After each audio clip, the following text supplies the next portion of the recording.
दादा हे बाबा रे दादा शादी कराय दे रे मोर जोड़ी जुमाय दे शादी कराय दे रे मोर जोड़ी তো বুঝতে আর কিছু হয়নি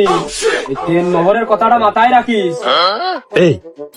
আমার কিরাম লাগতেছ রে কিরাম লাগো কাকা তুই দাঁত মেরে যাই দেখ সকালে মিশা করলাম কি এই বাতাসটা কম দিয়ে গেল রে আব্বার মাথায় তো চুল নেই ও চুল পিছন মুখে উঠে তার মানে বাতাস এমনি যাচ্ছে কালি মনে হয় এসবের লোকজনের একটা বাড়ি নেই এই তুই মুখটা মাইজি আই গাটটা ডইলে আয় না হলে ওই বরযাত্রী আমার কাছে যারা যাচ্ছে ওই কি খাতি দেবে না ওই খাওয়া দাওয়ার ভিতরে তোর ওই গালের গন্ধে কবে না এই পোষা তো আমাকে খাতি দিতে দূর না হবেন তোর শ্বশুর বাড়ির লোকজনের দূর না হবে তুই ডাক্তার মাই যাই ভাই যা সকালবেলা কি সুন্দর আয়নার সামনে নিয়ে খুশি খুশি দাঁত সব চকচকে করলাম গন্ধ দেখে বোঝা যাচ্ছে না দাঁত চকচক করতেছে সকালবেলা ঘটকে ছাই দিয়ে কি সুন্দর করে ঘষা ঘষা ক্লিয়ার করে নিলাম ওই চোখের কালের মধ্যে মানে পাশ না করবেন এখন তুই বাদ বাকি সব আবার ঠিক আছে নাকি তাই কর তুই মনে হয় প্রথমবার বিয়ে করতে আসছিস তো লুঙ্গি পরা খা বলে গোষ্ঠীর রেওয়াজ আব্বা আমার লুঙ্গি পরা খা আমার কাছে শোনে তোর লুঙ্গি পরা খেতি তোর ভালো না লাগলে তুই খুলে ঠোয়াই এবার কি করবো বিয়েতে একটা ভাব সাবের বিষয় থাকে না তোর আরো প্রথমবার বিয়ে তুই একটু সংযত হ একটু সংযত একটু শেখে একটু শেখে বিয়ে আবার প্রথমবার ছাড়া অন্যবার হয় আব্বা প্রথমবার বিয়ে লুঙ্গি বললে কি রাভে আসছে না লুঙ্গি পরা শিখিস মানে তোর বয়াস হইয়াছে তোর বিয়ের বয়াস হয়ে গেছে আর প্যান তো ছেলে পেলে পড়ে আরে লুঙ্গিটা পরিয়ে গেলি এতে লাভ ওই খাসির মাথাটা গোস্ত চাবিয়ে খাবি ওই প্যান আর ওই বেল্ট হলি খাইতে পারবি নি প্যান বেড়ে গেলে বেল টাইটে ধরে না খাওয়া যায় পেট বড় হইতে পারে লুঙ্গি পড়া মানে হচ্ছে যে আমার বিয়ের বয়সে আমি লুঙ্গি পড়া শিখেছি বাদ বাকি আর কি ঠিক আছে নাকি তাই কর তুই বিয়ে করতে যাচ্ছিস ভাই মিয়া ভাই তুই একটু বস তুই বিয়ে করতে যাচ্ছিস একটা অনুষ্ঠানে যাচ্ছিস তোর টুপি রাখোই আব্বা আমি তো বিয়ে করতে যাচ্ছি এই আমি মনে হয় তোর আব্বা হো আর তুই যে বিয়ে করতে যাচ্ছিস এ কথা আমি শুনেছি কোথা শেষ করতে দিবা তুই বিয়ে করতে আমি যাচ্ছি আমি টুপিটা কই এই টুপি দেখে শোকেসের পার আছে নিয়ে আয় আর নাহলে আমার ডানে না তুমি টুপি খুললে তোমার অনেক রোদ লেগে চকচক করে আমার গরম লাগে আমি তাহলে সকালে হয়তো টুপি কান পরে আসি এই বিয়ে ও করবে আমি দেব তোর ওই উদ্ধার কোনো কিছু নেই আরে বিয়ে দেওয়ার আগে তোর জন্য আর একবার বাটাম মেরে না যাওয়া লাগে আমাকে রে একদিন হয়েছে নাকি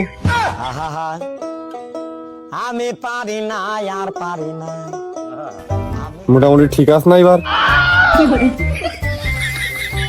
খুব মানান হয়েছে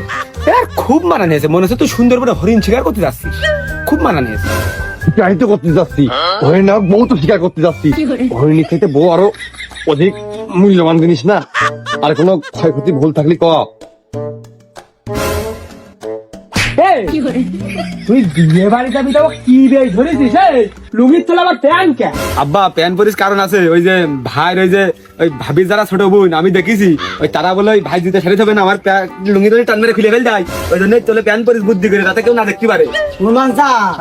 সর্বনাশ হয়ে গেছে তোর বাড়ি সর্বনাশ হলো তা আমার কি তোর আসতে দেরি কে ঘটনা তো একটা ঘটিয়ে গেছে তুই ঘটক তোর কাজ তো ঘটিয়েই বেড়ানো তা মেয়ে কি আমার জন্য এটা দেখেছিস নাকি কোথাটা যে কি করে কব তোর আগে কি খানিক কাইন্দে কি নেব জিবেডা নড়িয়ে হট্টা এরম কইরে আগে কইয়ে নে তুই পরে কাঁদছে নে তাহলে কইয়েই ফেলি সে মেয়ের তো আর পাওয়া যাচ্ছে না পাওয়া যাচ্ছে না তাহলে খোঁজো খুঁজে নিয়ে আসো না বাপু ও খোঁজার কোনো কোয়ালিটি নেই একসাথে দুইজন হারিয়ে আসতো মেয়ের মাও হারিয়েছে নাকি নাকি একসাথে দুজন নানি বাড়ি গেল না বাপু সে পর পুরুষের সাথে হারিয়ে গেছে কি হইলো আমার ভাই কি হইলো না মনে এ বাবু বিয়ে বিয়ে বিয়ে হতে হবে বাবু আর ভাই কি হইলো এ বিয়ে হতেই হবে কি হইলো বিপদ হয়ে গেছে শিগগির সেই মেয়েটা হাজির করো না আমি ছেলে বাঁচাতে পারবো না ওরে বাবু আর ভাই মেরে শিগগির বাঁচাও কে বাপু চোখ খোলা রয়েছে মানে জীবিত রয়েছে মেয়ে তুমি শিগগির এনে দাও তুমি মেয়ে শিগগির নিয়ে এসে দাও আমার ছেলে বাঁচাতে হবে ও বাস তুমি ধারে কেন আমার পিছনে আসো মানে কি হলো ও বাপু ওই কথা আমি কি করিয়া কব সে মিনসের সাথে বেরিয়ে গেছে, সে মিনসের দুটো ছেলে পেলে রয়েছে, ও শোনা চিনতে পারিনি। 3 লাখ টাকা কন্টাক্ট করিলাম, এই টাকাটা আমার। ও ভাই তুই মরে যাস নে, ও ভাই তুই মরে যাস নে ভাই। তোর বউ যদি একজনের সাথে চলে আসতে পারে, তাহলে তুই আর একজনের বউ নিয়ে চলে আসতে পারবি না ভাই। তুই কোনো টেনশন করিস না ভাই, তুই কোনো টেনশন করিস না।